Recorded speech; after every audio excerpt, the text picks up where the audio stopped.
ಜುನ್ಕ ಮಾಡೋದು ಯಾವ ರೀತಿ ಅಂತ ನೋಡೋಣ. ಏನೇನು ಬೇಕು, ಯಾವ ರೀತಿ ಮಾಡೋದು ಅಂತೇಳಿ. ಹುರುಳಿಕಾಳು ಜುನ್ಕ ಮಾಡೋದಕ್ಕೆ ಫಸ್ಟ್ ಹುರುಳಿಕಾಳು ಬೇಕಾಗುತ್ತೆ. ನಾನಿಲ್ಲಿ 4 ಸ್ಪೂನ್ ಅಷ್ಟು ಹುರುಳಿಕಾಳನ್ನ ಸ್ವಚ್ಛ ಮಾಡಿ ಇಟ್ಕೊಂಡಿದ್ದೀನಿ. ತೊಳಿಬಾರ್ದು, ಹಾಗೆ ಇಟ್ಕೋಬೇಕು.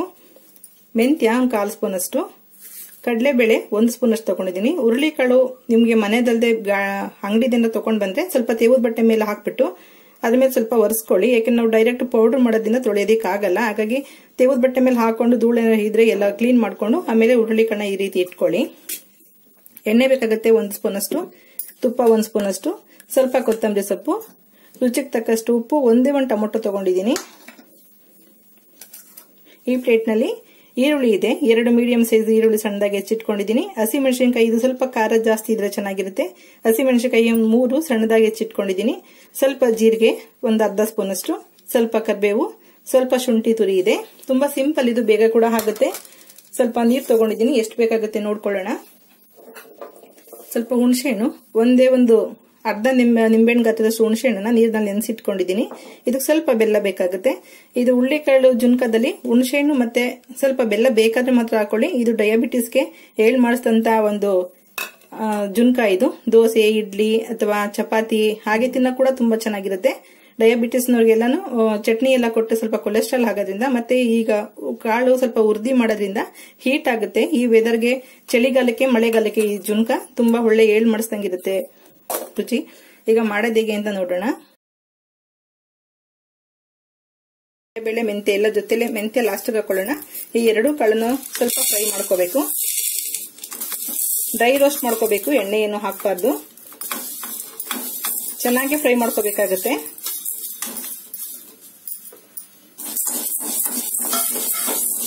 ಸ್ವಲ್ಪ ಸ್ಟವ್ ಸಿಮ್ ಮಾಡ್ಕೊಳ್ತೀನಿ. ಲೋ ಫ್ಲೇಮ್ ನಲ್ಲಿ ಫ್ರೈ ಮಾಡಿದ್ರೆ ತಳ ಹಿಡಿಯೋದಿಲ್ಲ, ತುಂಬಾ ಟೇಸ್ಟ್ ಚೆನ್ನಾಗಿರುತ್ತೆ. ನೋಡಿ, ಚಟಪಟ ಸೌಂಡ್ ಬರ್ತಾ ಇದೆಯಲ್ಲ. ಈಗ ಮೆಂತ್ಯ ಹಾಕೊಳ್ಳೋಣ. ಮೆಂತ್ಯ ಸೀದೋಗುತ್ತೆ ಮೊದಲೇ ಹಾಕ್ಬಿಟ್ರೆ. ನಿಮ್ಗೆ ಈ ಪುಡಿನ ಯಾವಾಗ ರೆಡಿ ಮಾಡಿ ಇಟ್ಕೊಂಡು ಫ್ರೀ ಇದ್ದಾಗ ನೀವು ಯಾವಾಗ ಬೇಕಾದ್ರೂ ಜುನ್ಕ ಮಾಡಿ ಇಟ್ಕೊಳ್ಬಹುದು.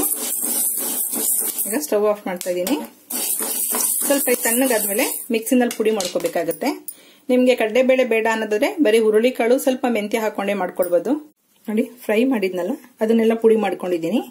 ಹುರುಳಿಕಾಳು ಮತ್ತೆ ಕಡಲೆಬೇಳೆ ಎಲ್ಲಾನು ಸ್ವಲ್ಪ ಇರೋದ್ರಿಂದ ಅಷ್ಟೊಂದು ನುಣ್ಣಗೆ ಪುಡಿ ಆಗಿಲ್ಲ. ನೀವು ಜಾಸ್ತಿ ಪ್ರಮಾಣದಲ್ಲಿ ಇದು ಒಂದ್ಸಲ ಮಾಡಿ ನೋಡಿ, ನಿಮ್ಗೆ ಇಷ್ಟ ಆಗುತ್ತೆ. ಇಷ್ಟ ಆದ್ರೆ ಸ್ವಲ್ಪ ಜಾಸ್ತಿ ಪ್ರಮಾಣದಲ್ಲಿ ಪುಡಿ ಮಾಡಿ ಇಟ್ಕೊಂಡಿದ್ರೆ ಯಾವಾಗ ಬೇಕಾದ್ರೂ ನೀವು ಜುನ್ಕ ಮಾಡ್ಕೊಳ್ಬಹುದು.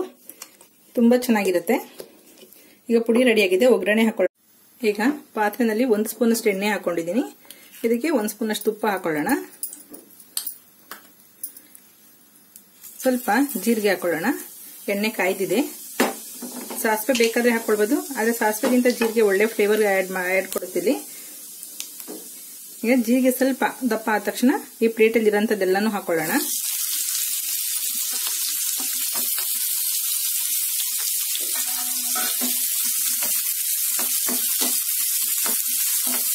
ಒಂದು 3/4 ನಿಮಿಷದಷ್ಟು ಚೆನ್ನಾಗಿ ಫ್ರೈ ಮಾಡ್ಕೊಳ್ಳಿ ಈರುಳ್ಳಿನ. ಈಗ ಒಂದೇ ಒಂದು ಟೊಮೆಟೊ ತಗೊಂಡಿದ್ದೀನಿ.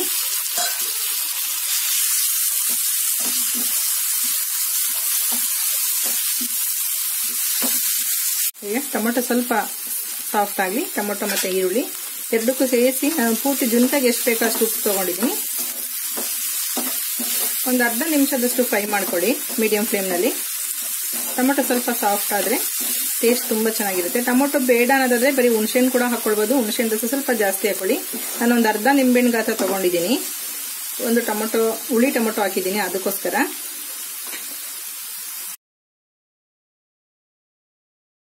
ಪುಡಿನ ಹಾಕೊಳ್ಳೋಣ.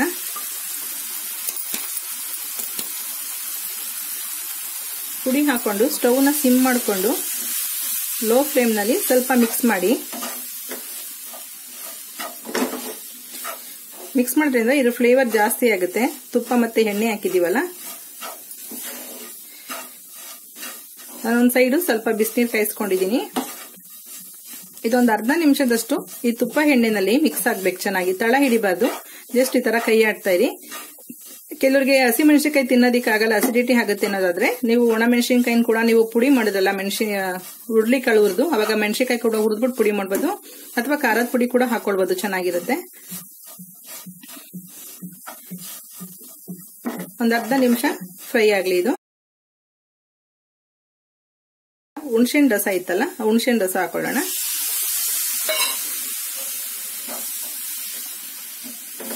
ಈಗ ಒಂದು ಸ್ವಲ್ಪ ಬಿಸಿನೀರು ಕಾಯಿಸಿಟ್ಕೊಂಡಿದ್ದೀನಿ. ನಮಗೆ ಎಷ್ಟು ಗಟ್ಟಿ ಬೇಕಾಗುತ್ತೆ ನೋಡ್ಕೊಂಡು ಬಿಸಿನೀರು ಹಾಕೊಳ್ಳೋಣ. ಉಪ್ಪು ಖಾರ ಹುಳಿ ಎಲ್ಲ ಹಾಕಿದೀವಿ. ಈಗ ಅದು ಬೇಯಬೇಕಷ್ಟೇ. ನಿಮಗೆ ಮೊದಲು ಸ್ವಲ್ಪ ಹಾಕೊಂಡು ನೋಡಿ, ಹುರುಳಿಕಾಳು ಬೇಗ ಗಟ್ಟಿ ಕೂಡ ಆಗುತ್ತೆ. ಕಡಲೆಬೇಳೆ ಕೂಡ ಹಾಕಿದೀವಿ, ಅದು ಕೂಡ ಗಟ್ಟಿ ಆಗುತ್ತೆ. ನಿಮಗೆ ತುಂಬಾ ಗಟ್ಟಿ ಆಯ್ತು ಅನ್ಸಿದ್ರೆ ಇನ್ನು ಸ್ವಲ್ಪ ನೀರು ಹಾಕೊಂಡು ಬಿಸಿನೀರನ್ನ ಕುದಿಸ್ಕೊಳ್ಳಿ. ಫಸ್ಟ್ ಟೈಮ್ ಮಾಡೋದ್ರೆ ಸ್ವಲ್ಪ ನೋಡ್ಕೊಂಡು ಬಿಸಿನೀರು ಆಡ್ ಮಾಡ್ಕೊಳ್ಳಿ. ನೀವು ಚಪಾತಿಗಾದ್ರೆ ಸ್ವಲ್ಪ ಗಟ್ಟಿ ಮಾಡ್ಕೊಳ್ಳಿ. ಈ ಹದ ಇದ್ರೆ ಚಪಾತಿಗೆ ಸಾಕಾಗುತ್ತೆ. ದೋಸೆಗಾದ್ರೆ ಇನ್ನು ಸ್ವಲ್ಪ ತೆಳ್ಳಾಗಿರ್ಬೇಕು, ಚೆನ್ನಾಗಿರುತ್ತೆ. ನಾನಿಲ್ಲಿ ದೋಸೆಗೆ ಮಾಡ್ಕೊಂಡಿದ್ದೀನಿ ಇದನ್ನ.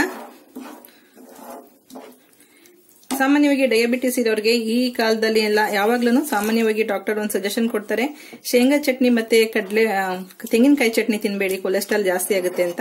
ಅಂತವ್ರಿಗೆ ನೀವು ಈ ತರ ಮಾಡ್ಕೊಡ್ಬೋದು. ಇದು ಒಳ್ಳೆ ಟೇಸ್ಟ್ ಕೊಡುತ್ತೆ, ಚಟ್ನಿಗಳಿಗಿಂತ ತುಂಬಾ ಚೆನ್ನಾಗಿರುತ್ತೆ. ನೋಡಿ, ಸಿಮ್ ಮಾಡ್ಕೊಂಡು ಸಿಮ್ನಲ್ಲಿ ಮಿಕ್ಸ್ ಮಾಡ್ತಾರೆ, ನಿಮ್ಗೆ ಒಂದು ಹದ ಗೊತ್ತಾಗುತ್ತೆ. ಇದು ಇನ್ನೊಂದು ಸ್ವಲ್ಪ ಕೂಡ ನೀರು ತಗೊಳುತ್ತೆ.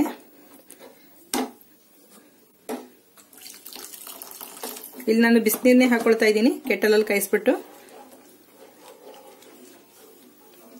ಈಗ ಎಲ್ಲ ಮಿಕ್ಸ್ ಮಾಡಾಯ್ತು. ಸ್ವಲ್ಪ ಒಂದೆರಡು ನಿಮಿಷ ಕುದಿಯೋದಿಕ್ ಬಿಡೋಣ. ಹುಣಸೆ ಹುಳಿ ಒಂದು ಬೆಂದ್ರೆ ಸಾಕು. ಎಲ್ಲಾನು ನಾವು ಎಣ್ಣೆನಲ್ಲಿ ಫ್ರೈ ಮಾಡಿರೋದ್ರಿಂದ ತುಂಬಾ ಹಸಿ ವಾಸನೆ ಅಂತ ಯಾವ್ದು ಇರಲ್ಲ. ಈರುಳ್ಳಿ ಟೊಮೊಟೊ ಕೂಡ ಸಾಫ್ಟ್ ಆಗಿದೆ. ಎಲ್ಲ ಚೆನ್ನಾಗಿ ಸಾಫ್ಟ್ ಆದ್ರೆ ಒಳ್ಳೆ ಟೇಸ್ಟ್ ಬರುತ್ತೆ.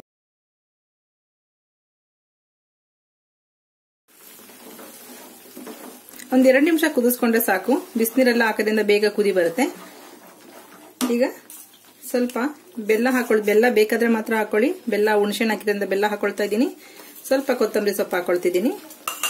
ಹಾಗೆ 1 ಸ್ಪೂನ್ ತುಪ್ಪ ಕೂಡ ಹಾಕೊಳ್ತಿದ್ದೀನಿ.